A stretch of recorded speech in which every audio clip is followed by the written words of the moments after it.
Hello and welcome to Overcome, a mental health podcast. I'm your host, Travis White. This is a place for you to share your mental health stories. Every so often, someone comes along whose story not only inspires but transforms how we think about resilience, purpose, and faith. Today's guest is exactly that person, Dr. Wale Babatunde. Is a Thank you so physician, much. psychiatrist, epidemiologist, author, and deeply faithful servant leader whose life journey speaks powerfully to rising through adversity and becoming a beacon for others. Wally, welcome to the show. It's a pleasure to have you on. Thank you so much, Travis. It's wonderful to be on this show. I'm really excited to be here today, and I hope my story can inspire a lot of people.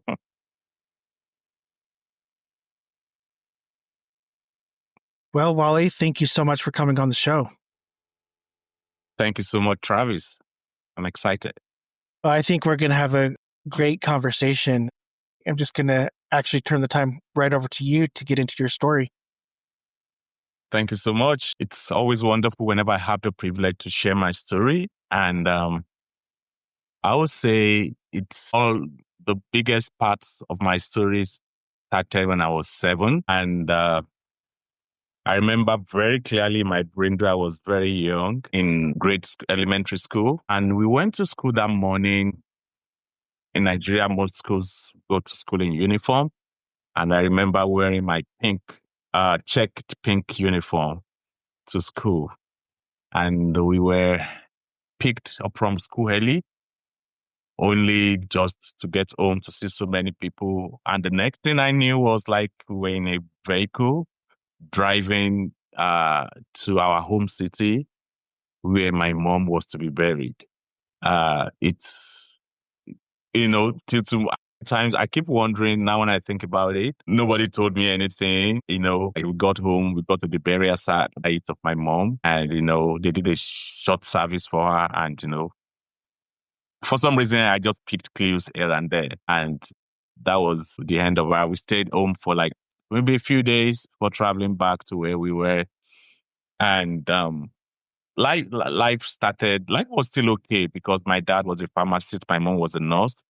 So my dad was caring, loving. So he did his best he could. And for the next 5 years, he tried his best, remarried like 1.5 years later to 2 years. And things were still okay. As far as I knew, the 5 years with only him after the loss of my mom was fine. But the worst happened when I was 13 and 6 years later, and he had to leave. So that was really, really, really the big shocker. And that was the one that was really, really very tough, to deal with. It's kind of like opened us up to the whole world. So many things. I would say all the adverse childhood experiences I had, apart from the loss of my mom, most of it was after the loss of my dad, because, things were just never the same again. Life was rough, life was tough. Finances was difficult. Where to live was challenging. It was just tough. With losing your parents at such a young age, how did that shape your understanding of grief and resilience? So losing them so early, like I said, it was rough, it was tough. And my understanding of grief and resilience, it's evolved slowly over time. It was not, I wouldn't say like I understood, like I said, it was a bit different at the point of the loss of my dad. Then I was a bit grown. I was just starting high school. And at that point, when I was called again from school, my paternal uncle broke the story, at least it told me what was going on. I wasn't partly that too young to know what was going on at that time. So my understanding of grief and resilience evolved over time. One thing that I think helped me the most to cope with grieving was the fact that I would say people were like the worst in terms of, people did a lot of bad things after the loss of both parents that were very traumatic to me. At the same time, on the right side, I would say on one side, so many were very like, let me use the word for lack of the right word, like say evil, whereas where so many were like very kind, generous, and willing to help. So I would say one of the things that I understood very quickly is that life, you've got to know those who are on your side, those who can help you get through situations and circumstances in life. So I had somewhere like all out to help, somewhere like all out not to help. So I would say, so my understanding of grief evolved in that direction. And the very difficult times when I would cry, times when I would wish, my parents could just come back, with my teenager mind at that time. But over time, I just realized I've got to find a way to cope. And that's what led to the book Adapt and Advance, which was just recently published. It was my ability to adapt to the and to advance. That is to move forward despite all the difficulties that surrounded me. Yeah, to move on. That's awesome, and it's very inspiring too. Like to hear your story and to hear that you were able to push through all this and actually build up that resilience. Because I feel like as individuals, we could always basically take the different choice and go backwards instead of moving forward through everything. Yeah, that was it. Yeah, moving forward. And uh, can you explain like the core framework of your book and how it helps people turn adversity into growth? So the core framework of my book, firstly, I had everything in bits and pieces while I was working on the book. And slowly the book also evolved into this framework. I was like, what was the biggest thing that was most helpful for me to get through the situations that I've been through? And the points came together into 7 core principles, which I strongly believe is the principle of life and is the principle of adapting, is the principle of advancing to make progress. And number one, which I think is very important for all of us at every stage, fortunately or unfortunately, we'll all experience challenges and difficult times, whether we like it or not. It might not be the loss of a loved one, but, eventually we'll lose loved ones, even if they grow old and no matter what, at the end of the day. So we all have to deal with grief at one point or the other. And I don't think I wouldn't say one is better than the other. And even if it's not the loss of loved ones, we all have to deal with challenges at every stages. It could be divorces for some people. It could be financial problems for some people. It could be unemployment, could be lots of anything. We lose things from time to time. So I think grief is something that is common to all of us. And the earlier we all know the right framework to use, the better for us. So the framework in my book is MAPLAMP. I use the acronym MAPLAMP.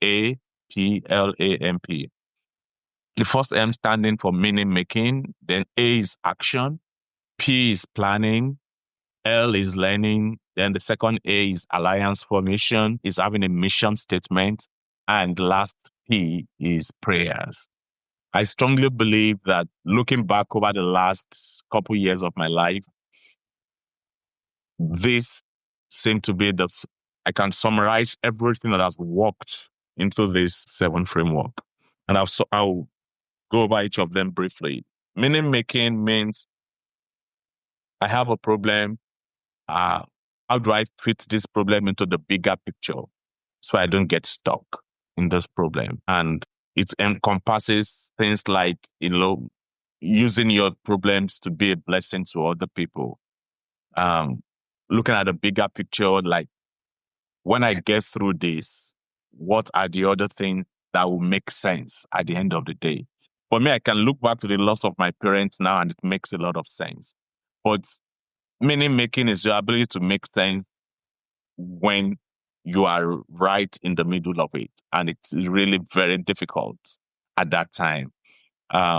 I can say, okay, it's been years, I've navigated the toughest seasons. I've been able to get through school, into medical school, moved from Africa to the United States, so many things. And, married, have my own kids, have my own family. Of course, we still have different challenges not related to that. But overall, we are grateful for where we are. But meaning making is right in the middle of this is not good. How can I make sense of all this? So your ability to see the bigger picture of how this can make sense finally or later, I think that is what meaning making is. It might be your ability to help people even when you are going through the challenges. It might be your attitude towards the challenges. Like, I know I can get through this. It might be rough right now, but I'll get through this and life will be good again or will be better again for me when I get through it. It can be things like, okay, what's the bigger picture of all of this? What will my life look like on the other side if I can cross this challenging time? So that's meaning making, and all of us need it at different levels for every big thing that we are going through for us not to get stuck in that thing. A is action. You must always take action to move forward. I strongly believe no matter our intentions, how good they are, if we don't back things up with action, that's the only way we can really move forward out of whatever we are going through. So I would say action could be different for different people. For me, at a point, I had to study very hard. I still do, but, I have to take that action to make sure, like, I decided I wouldn't let all of this define me and stop me from being the best that I'm meant to be. P is planning. I had to keep planning. I had to be very strategic about every step I make, where I go, who I live with at some point when I was still much younger. And this is where I am. This is where I want to go. This is where I want to be. How do I move from A to B, considering the situation I am right now? So no matter what it is learning. I always encourage people to read books, and I still do that. So I dedicated some chapters for that. I think the age of 21, I've tried to read one book every week. Most times I listen, driving to work and pro. In a week for me, 7 hours. So it's enough for one or two books listening. So I learned a lot from people who have succeeded. And that's why my book, in every chapter, I talk about somebody who is like has succeeded using that principle. Talked about how I used the principle for myself. So learning, I encourage everybody to do that. And I do that even till now. One of the things that gets me going, despite the newer life challenges I have now, is learning. Somebody's been through this. This is what they did. This is how they did it. It may not work exactly for me, but I can learn something that I can use. And then alliance formation, you can't do life alone. Like I told you at the beginning of all of this, that one of the very things I realized very quickly, like some people were really all out to help. Some people were really all out not to help. So we need to realize that we need the help of people who are all out to help. And maybe those who are even all out not to help, so we need their help, because at times some of those push or pull or whatever they do to us to frustrate us might actually also be part of the big picture, push us towards the direction that will help us to succeed in life eventually. Yeah, I believe that's my own way of making meaning from that. So that's for then mission statement. I believe everybody should have a mission statement. Could be something simple like to be a good father or to be a good husband, whatever it is. For me, it's a little bit, it has evolved over time, and I have something I say right now to myself every day is to fulfill God's purpose and be the best version of myself by moving from one level of success to another level of success and value, and to contribute to the life of those God has placed on my path. So I say all of that to just let people know everybody should have a mission statement that will enhance and keep them moving forward every single. And the last one is prayer, which is P. Prayer tells us like there is something, a higher power, believe in the higher power. For those who maybe believe in God, or even if you don't, I strongly believe that there are some spiritual principles that all of us can use one way or the other that can enhance us going through silence, meditation, and stuff like that, that can help us get through difficult situations. in life. I love it. There's so much to take from that. And Yeah, thank you. there's something that you've mentioned a few times that I really like that I want to emphasize on, and that's comes with your piece of alliance. Like, I love how you're saying that you basically need to find people to be in your corner to help you push through life and help guide you in the right direction. I feel like that's a really important thing. Yeah. And then I do have a question though. So you're a man of faith, and also from you have quite the extensive amount of like degrees, and you're a doctor and all this. So being a man of science and faith, do they ever clash? Like, does or do they reinforce each other? I strongly believe they reinforce each other. Some people might differ on this, but I strongly believe that faith it's like a bridge that connects and makes everything make sense at the end of the day. They don't replace each other, but they enhance each other. And there's a Bible verse that says, "Show me your faith without your action, and I will show you my own faith by my action." So, though you are a person of faith, I'm a person of faith. I believe in God. I believe He helps. I believe in prayers. At the same time, I believe God was very clear telling us that we should be people of action. And there are specific actions we need to take. And, we don't need to think so far. We just look around us. People who are not necessarily people of faith succeed. God reigns on the righteous and on the unrighteous.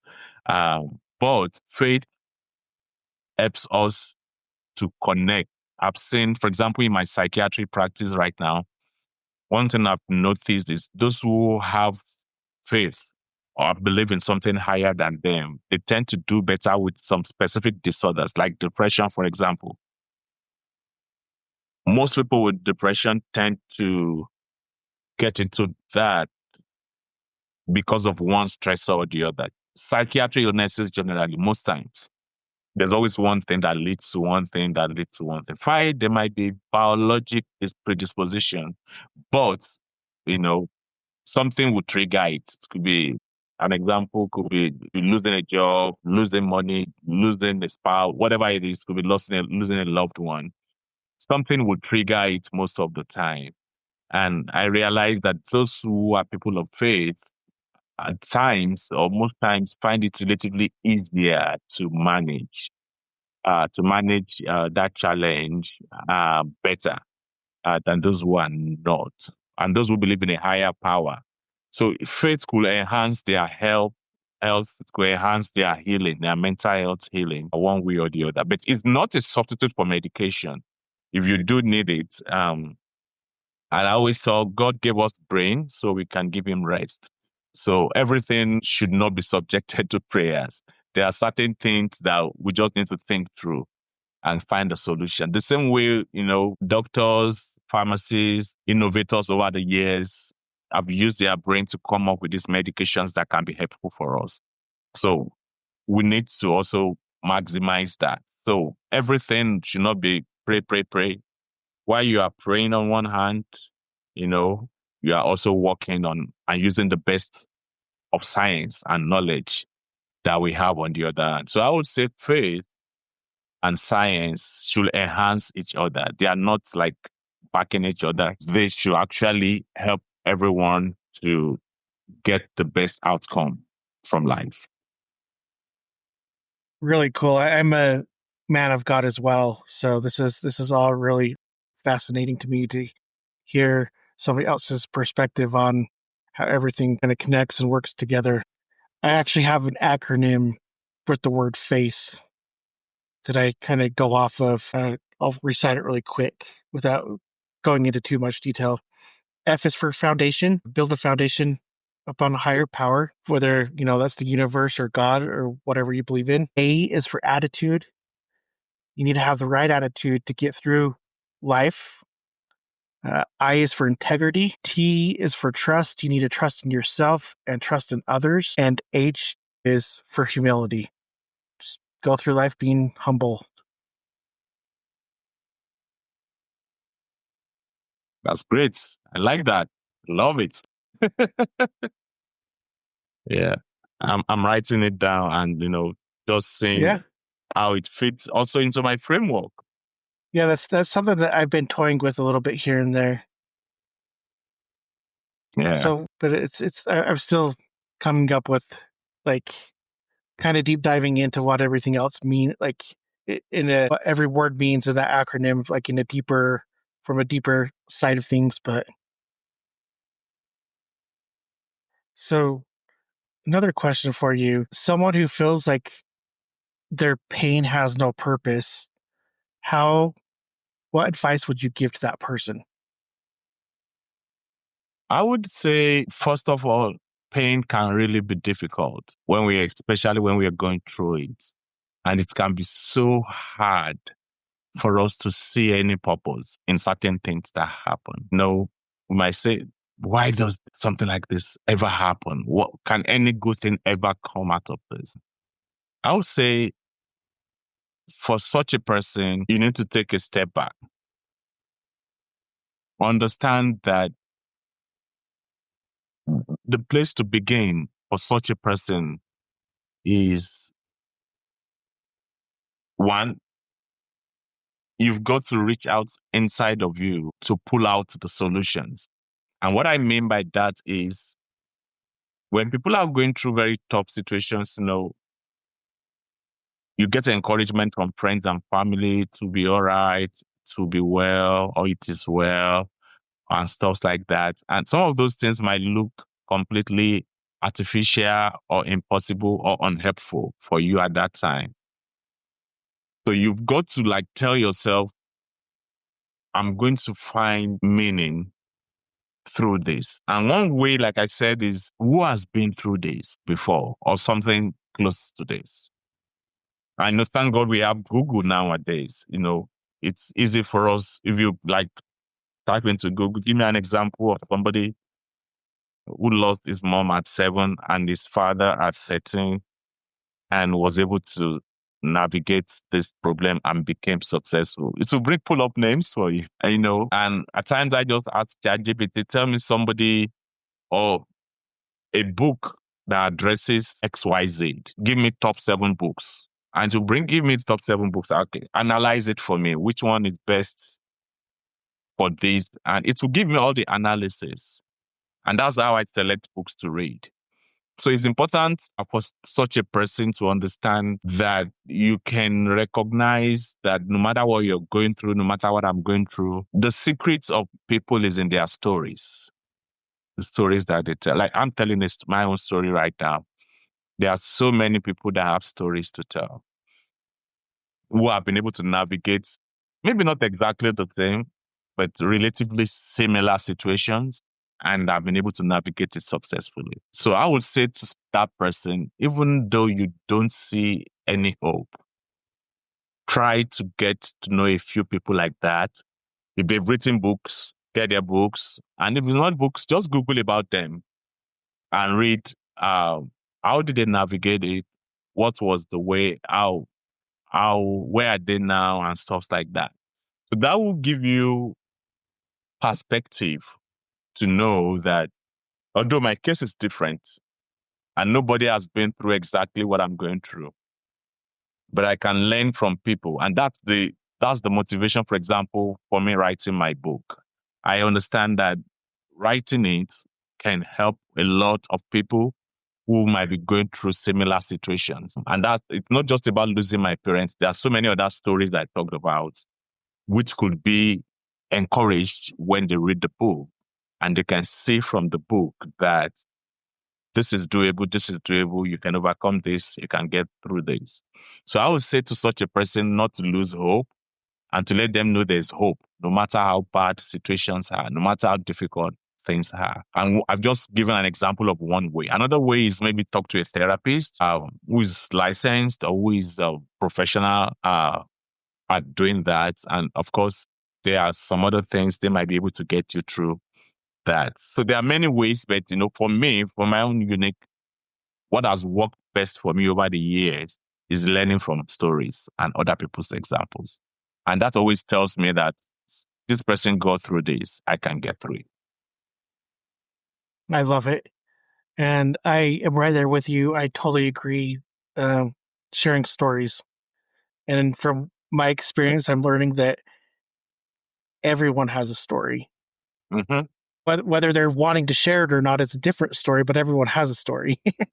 Yeah, yeah, yeah. But a good number are really willing to share it. So it's good for us to make sure that we are making the best of people that are sharing their stories. And I'm glad to know there are so many books, maybe even too many, that we Yeah. can learn. Yeah, that we can always learn from. And you can narrow down based on your faith. You can narrow down based on what you believe in. You can narrow down based on, so many things. And just get it, read it, listen to the books, and definitely it's possible to make it and to succeed. And when you were writing your book, did it bring up like old wounds, or did it actually help you heal? Definitely brought up old wounds, and it was very emotional for me to remember some things. But it was also healing. So it was both. It brought up old wounds, but at the same time, it was healing. Because for me, meaning making is the right attitude toward the challenge, which I've had over the years, that I wouldn't let this define me in a negative way. I wouldn't let it be that the reason I didn't succeed in life was because I lost my parents at an early age. So my attitude towards the problems I have encountered, and even the newer problems I encounter, I always have a good attitude towards them. Another one is I want my story to be a blessing to people. And I talked about Viktor Frankl in the beginning chapters under meaning making. He's one of the Jews that were in the concentration camp, lost family members there. Life was hard. A lot of people died there. And one of the things he said was, those who got out of the camp, one of the things he noticed was most of them were people that had a mind to help other people. Even when they were there in the concentration camp and life was hard, people that were all out to help other people, to encourage other people, they tended to have a better outcome than those who gave up completely. And so part of meaning making is right attitude towards the problem. A part of meaning making is wanting to bless people with your story and using your story.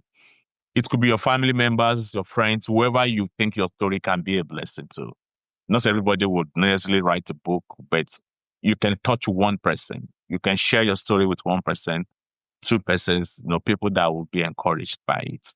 So for me, writing the book was helping me to achieve that. So it was very healing in that direction. At least somebody will read this story, will be blessed by it.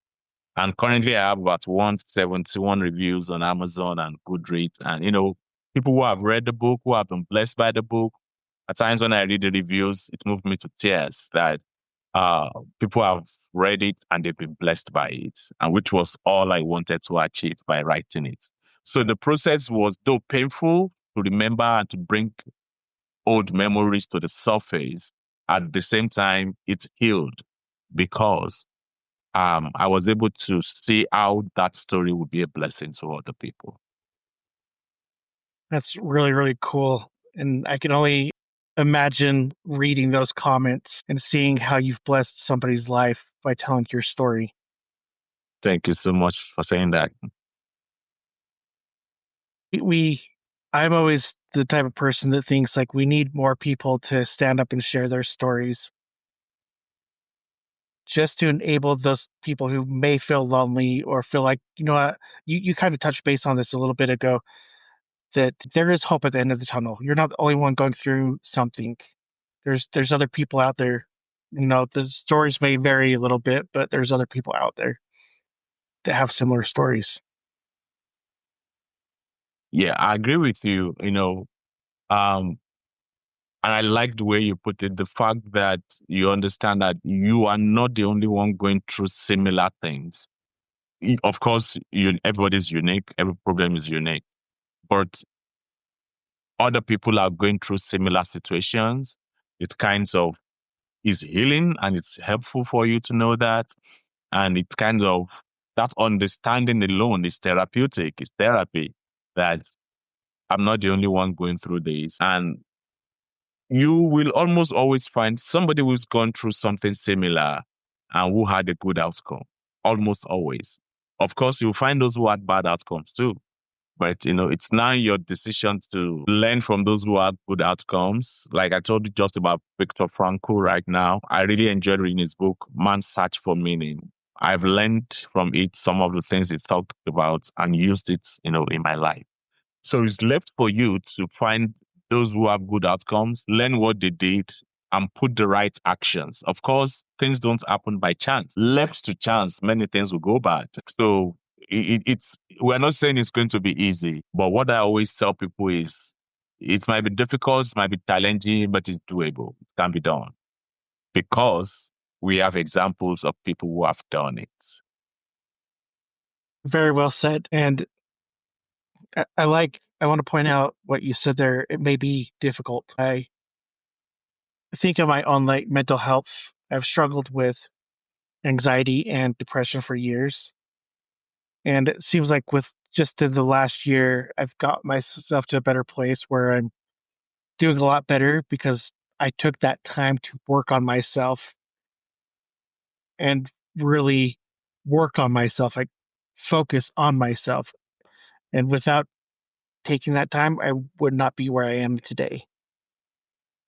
And thank you for sharing your story. That's very encouraging that, despite the diagnosis and all you've been through, you can still put all of this together, to be a blessing to other people. And thanks for sharing.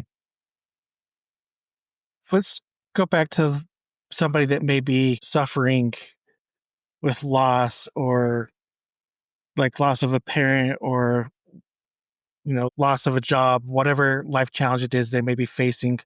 What mental habits do you believe they could build up to help them push through? So mental habits, I would say number one is take care of yourself. We've got to care for ourselves, and that could be different things to different people. But there are some habits I do every morning that have been very helpful to me. And I will share some of them that I learned from a book that I read. As every morning, one of the first things I do is I got this from the book, The Miracle Morning, and it uses the acronym SAVERS, SAVERS. Some of the men, and one way or the other, they also play into mental habits. So every morning I make sure I have a period of meditation. For me, there are many things under silence, but for me, meditation resonates the best. And as a Christian, I focus on one Bible verse and I take deep breath. It doesn't have to be long. For my morning routine, it's like an average of 5 minutes each, and all of them comes to about 1 hour, 15 minutes every morning. So average about 5 minutes each. I make sure I have meditation, take deep breaths, focus on one Bible verse, focus on the success of my day. So that's number one thing I do. Another one is affirmations. Affirmations which I back up with action, because it's not just enough to say you must believe in it. It's not just enough to believe in it. You must back it up with action. So for me, affirmation, I tell myself every morning, there are 15 things I say. I'm bold, brilliant, caring, dedicated, excellent, favored, fruitful, great, handsome, healthy, rich, spiritual, successful, and young looking. Till the old age of 90 years old. I say that to myself every single day when I wake up. And it's evolved over time. You don't have to use mine. You find what works for you. You could, even if it's just one, you choose, or two, or three, or four, or five. And mine is 15. I say it to myself every day. And it evolved over time. Because my parents died young, I love life and I've decided to live long, at least 90 years old. And that's why it's part of my own affirmation. And I do everything possible to make sure I live a healthy life and stuff like that. So it's not just words. They are words I back up with action. Affirmations. So for our mental health, you need to say things. If you are struggling, for example, with depression, you might need to tell yourself like, I'm overcoming depression or whatever it is. You've got to find what is unique for you. So I would say for mental health, say things to yourself that's helps you to overcome whatever you're struggling with. So silence, number one, which for me is meditation. Affirmation, I've just give you an example of what I say. Visualization is another one. I do that every morning. Like I look at my calendar, I have this sticky notes with just like 8 lines or 7 lines. I write out the things I want to achieve every day, like bring the big things on my calendar out.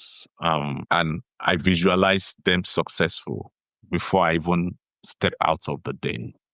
And then brings us to exercise. Like I do push-ups every morning, about 20, not a lot. Or either push-up, at times I do plank, whatever, I alternate them. And I make sure every day I do 10,000 steps. So exercise is something that is very, very helpful. For example, it's hard to be depressed if you are really exercising. I know there are very, very severe depression, like people don't even want to get out of bed or do anything, which might need medications and things to get. But for most people that have mild, moderate, exercise alone can almost get you snapped out of it, depending on the level.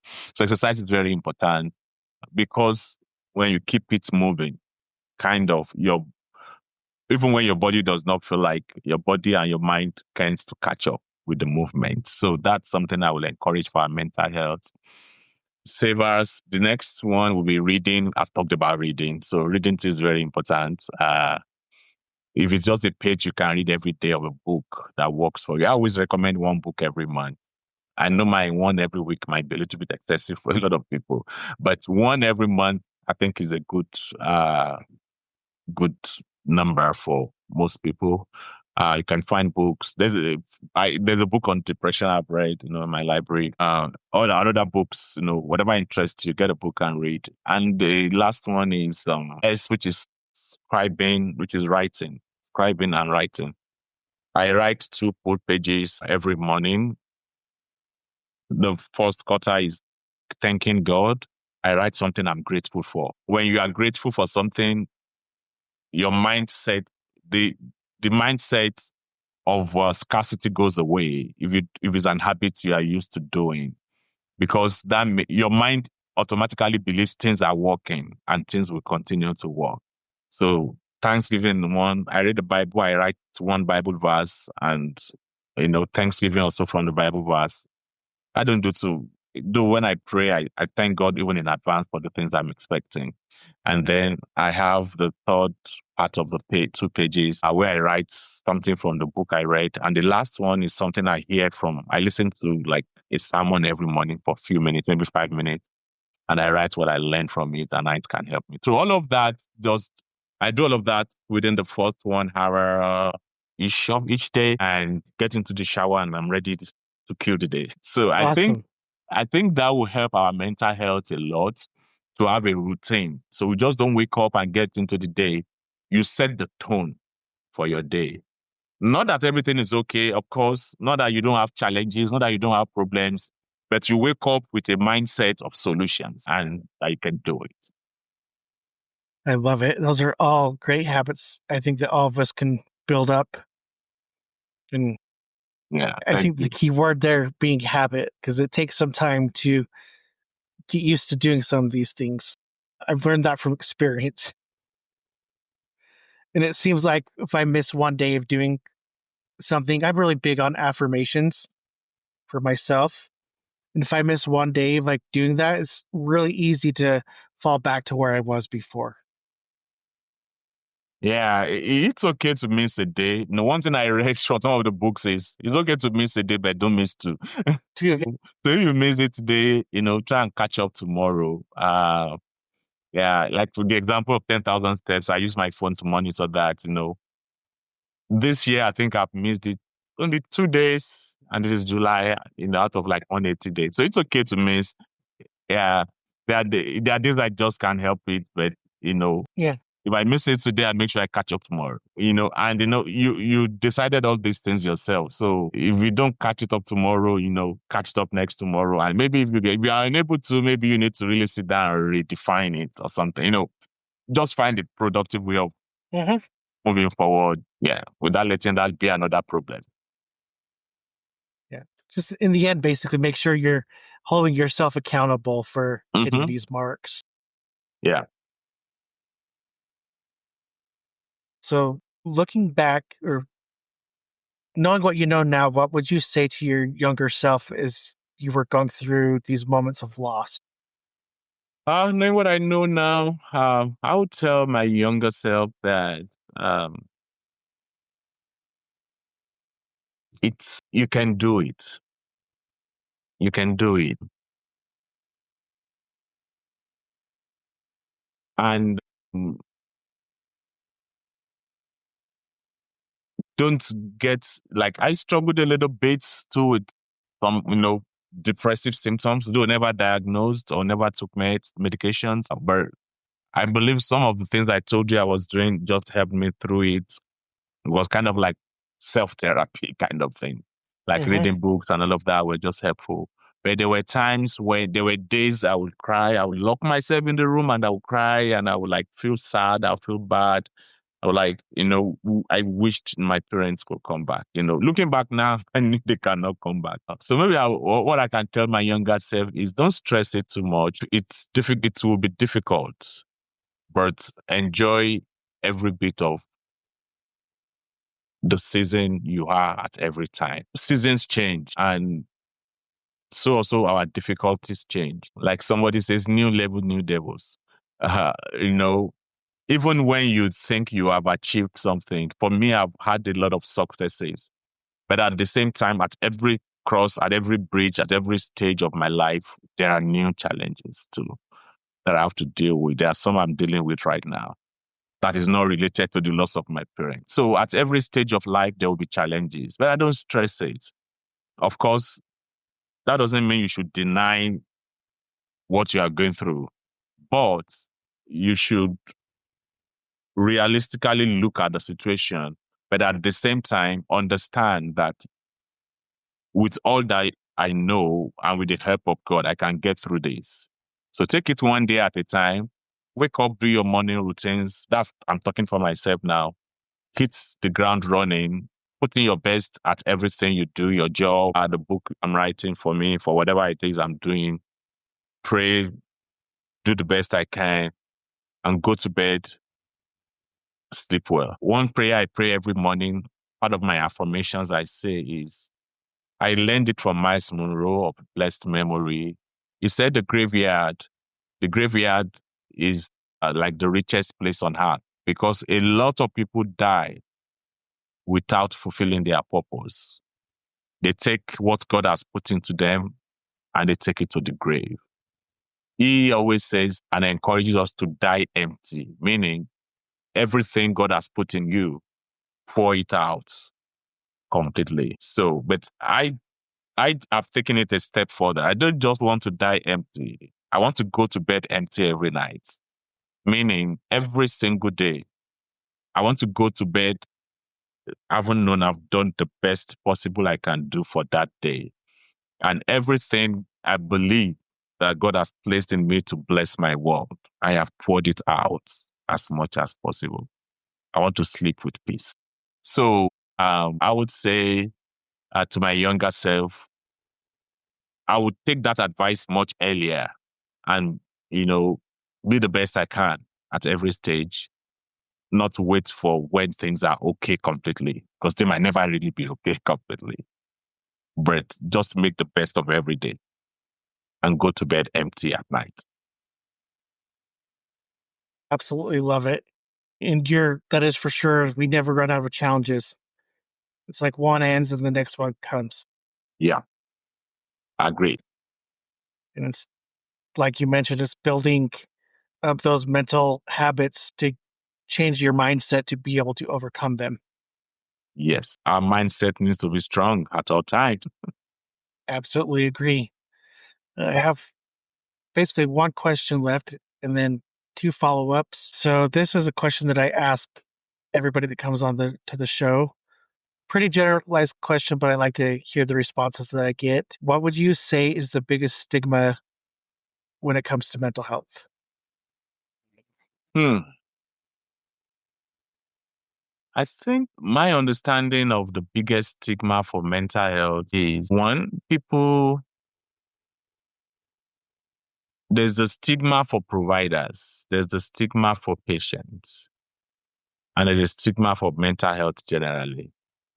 And it's not just limited to it's at least I've lived in 2 countries now. I've lived in Nigeria, I've lived in the US.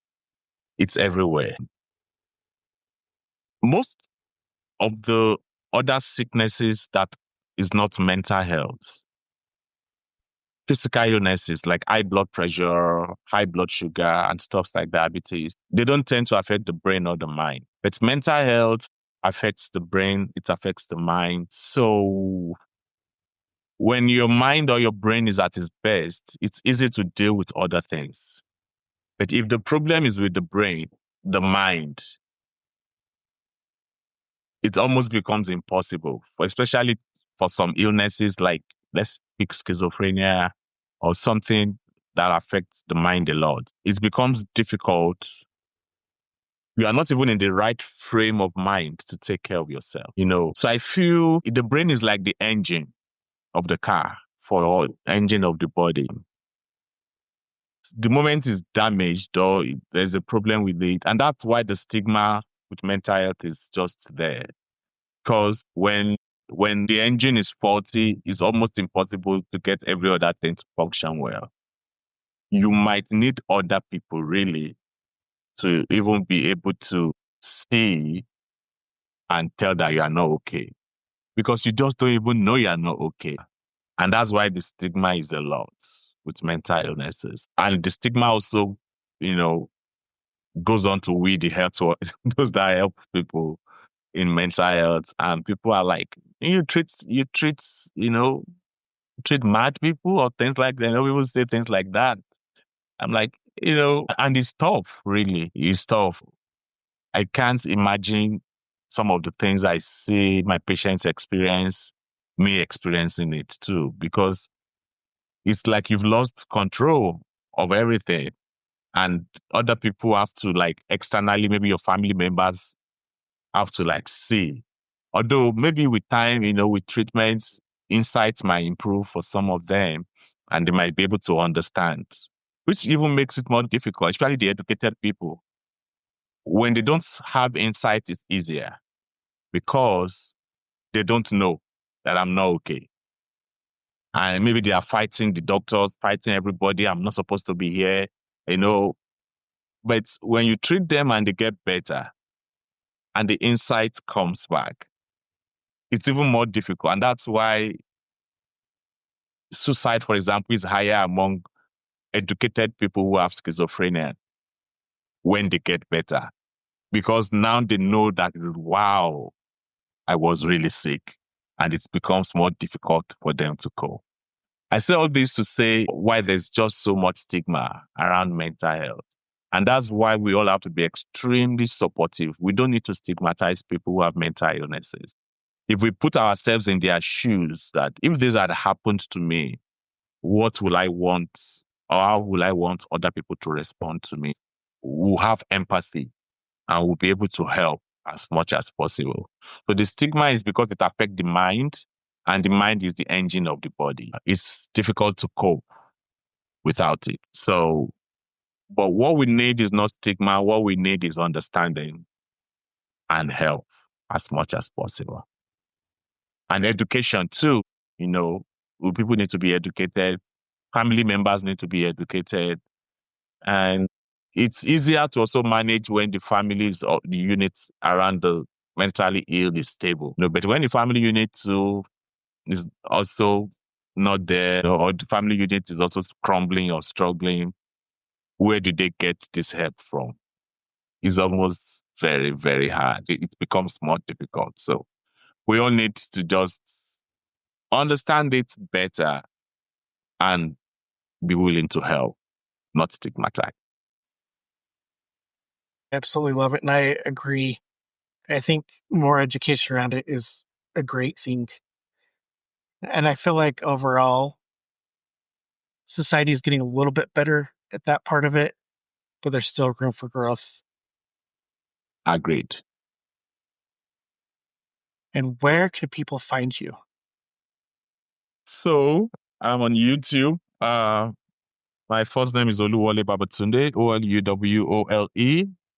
Last name Babatunde. So if you type that into YouTube, Oluwole Babatunde 1870 is my YouTube name. And I release like 2 videos every week, 15 minutes each. So my book is on Amazon, Adapt and Advance. I think it's the only book on Amazon that has that title right now. So if you type in Adapt and Advance to Amazon, but if you really want to be specific, you can put my name, either my first name or my last name. So Adapt and Advance Oluwole Babatunde, and it will pull it up for you. And I really want everybody listening to this, I will really strongly encourage you to get a copy. The ebook is still $1.99. We are still heavily subsidizing it. So it's $1.99, less than $2, less than a cup of coffee, maybe. So I would really encourage everyone to at least get that one. The hardcover, the soft cover copy, and the audiobook will be released on August 1st in a few days, 5 days time, or 4 days time. So we have every format of it on Amazon by August 1st. So I'm also on Facebook. Same thing, if you type my name, Oluwole Babatunde, you find me on Facebook. But where I really want you to look for me the most right now is on Amazon, where you can get a copy of my book. If you like paper copy, the paper cover copy is, I think, $11.99. And I will make sure that that link is posted in the show notes. Thank you.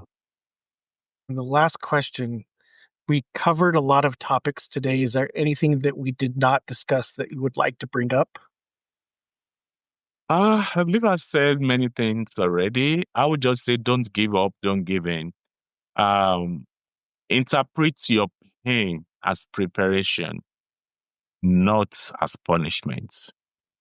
Interpret your pain as preparation, not as punishment. It might be very hard for you to see that when you are right in the middle of it. But honestly, take it from someone who's been through a lot. Again, not minimizing your pain, but just letting you know that you can overcome. No matter how hard it is right now, you might not overcome the way I did mine, because we are different and everybody's purpose is different. Not everybody's called, for example, to be a billionaire or a millionaire, whatever it is, but we're all called to be something. We're all called to do something. And in your own little corner, you can be the best version of yourself. So don't give up, don't give in. Understand that people have been through that journey successfully. And I want you to remember this from me. You can get through it successfully too and be the best version of yourself, which is unique to you. Absolutely love it. Wally, thank you so much for coming on the show. I've really enjoyed our conversation. Thank you, Travis. And thanks to all the listeners out there. Thank you for taking the time out of your day to listen to Overcome a Mental Health podcast. The best thing you can do right now is go follow us on Instagram and YouTube. Those are the main ones that I push. And also share on everywhere. Share everything that you can on us. That's very helpful. Leave us a review or rating on Apple Podcast and Spotify. That also helps out a lot. But thanks again for listening. Until next time.